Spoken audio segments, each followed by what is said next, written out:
Rich, you have so much experience and so much background with big companies, helping small companies, all different levels of running and operating an ad agency. I love to hear from you. Every time we interact, you always have good advice. I'd like to talk a little bit with you here about recommendations to a small, mid-sized company. When you come in and you look at things, what are you looking at to help them improve their brand, drive more business? We all want more business. What are the kind of things that you look at to help companies figure that out? Yeah, it's a good question. So I think one of the first things to think about is that a brand is not what you say you are. A brand is what your customers believe you to be, right? And so the marketing messages you put out, that's not necessarily your brand. Your reputation you built in the community, what you're saying about yourself has to support those things, right? So if you're saying something in your marketing messages that isn't resonating with your audience, with your customers, it's going to be ignored, right? So one of the first things I look at is what is the reputation you have in the marketplace, and are you leveraging that in places like Google My Business Profiles, for example? Are you putting messages together that resonate with how people actually, what they actually think about you, or are you just trying to put something out there that you want to be? You know, there's an old adage, you brand who you are. You don't brand who you want to be. So are you fairly representing yourself? Are you putting that out in the right places? Are you leveraging all the right channels? Most businesses, large and small, are not using all the different potential channels that are available to them in the right ways.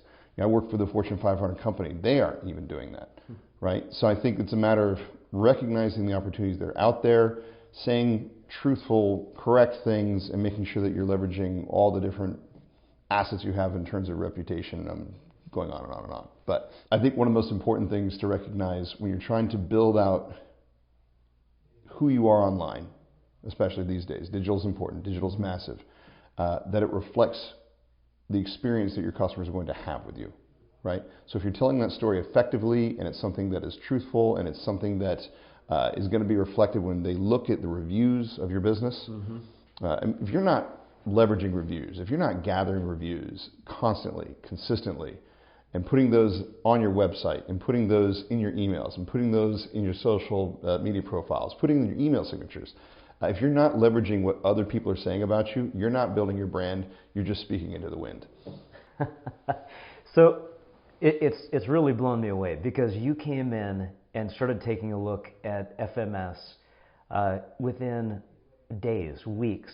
You were able to point out some really, really key things that were big ways for us to improve, big ways for us to shift gears, and ultimately do more with the same amount of resources or do more with less. You seem to have such a great ability to look at a company that's doing construction work, a restaurant, a retail company. Doesn't matter what it is, it seems like, but you can come in and offer really valid advice and direction for them. Is there a starting point? And I'm a small business. I'm trying to figure out, you know, what do I do to move this forward? Where would you start? Step one, to help me figure out what I can do better. I think the number one thing to do is understand, do you really know who your customer is? Can you write it down on a piece of paper in one paragraph or less and describe them? If you have to go on and on and on and on, that means you really haven't taken the time to identify that audience profile. That's number one. Identify your audience profile. And if you've identified that audience profile, take a look at where are you going to try to reach them? And who are you using to try to reach them? A lot of businesses make the mistake of using a low-cost provider. And it makes sense if you're just getting started as a small business to start doing your own advertising, to use your friend who's the graphic designer to get your logo together. But at some point you grow out of that. And at some point that starts costing you money. Because going to that offshore company and spending $500 a month to run your advertising, or using your cousin to build the website, there are things that matter in terms of growth that you're going to have to pay for. Because there are people who are very good at what they do that can help you with your marketing, and they cost more, right? So at some point, if you're paying that overseas provider that $500 a month to run your ads, it's going to cost you more because you're not getting as much conversion. You're not getting the cost per clicks down. It's great to get your toe in the water and get started and get out there and get started, you know, with your cousin or your friend or that overseas low-cost person, but at some point you got to step up and start doing it right.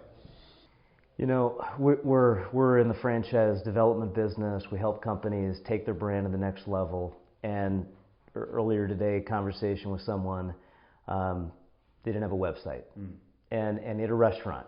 And his question, I said, I think you need to build a website, step one.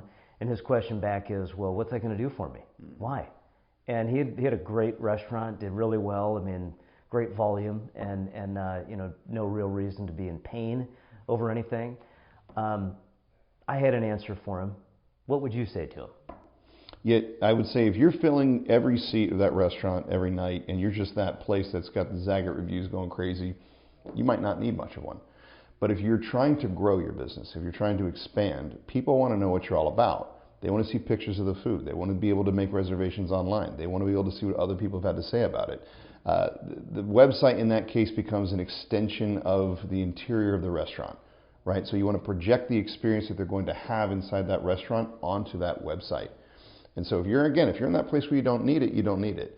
But if you're in that place where you want to grow, you're going to be building a franchise, you're going to have other franchisees expanding into new territories where they don't know how good your food is, they don't know what that experience is like.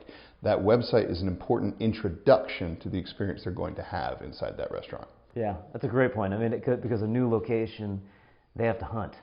And they don't have that track record. They don't have that you know, existing customer base. So yeah, I mean, completely, exactly was my point. Particularly if you want to scale it, you need to have a premium brand. You need to be positioned right. Who's going to invest in your business as a franchise model if you don't have the right tools in place and aren't presenting as at least for some of the key tools that you need? So you know, and to not to interrupt you, but to that point, it's really important to think about the professionalism of your marketing as a sales tool for your franchisees. Because if you're going to change your life, if I'm going to jump from a corporate job, or if I'm going to jump from being a doctor or a nurse into buying into this franchise, I'm going to take all my money and I'm going to give it to you and to start this business and roll with you. I want to make sure that you're legit. I want to make sure that you know what you're doing. I want to look into your systems. I'm going to look into your advertising. And if I don't see that there, if I don't see the ability to fuel this new business of mine, I might think twice about it. So in some ways, yes, it's important to keep the core business going, but it's important for those people who are going to be investing in you and your business that they see the potential to be successful. Yeah, right on point. Thank you, Rich, for joining us today.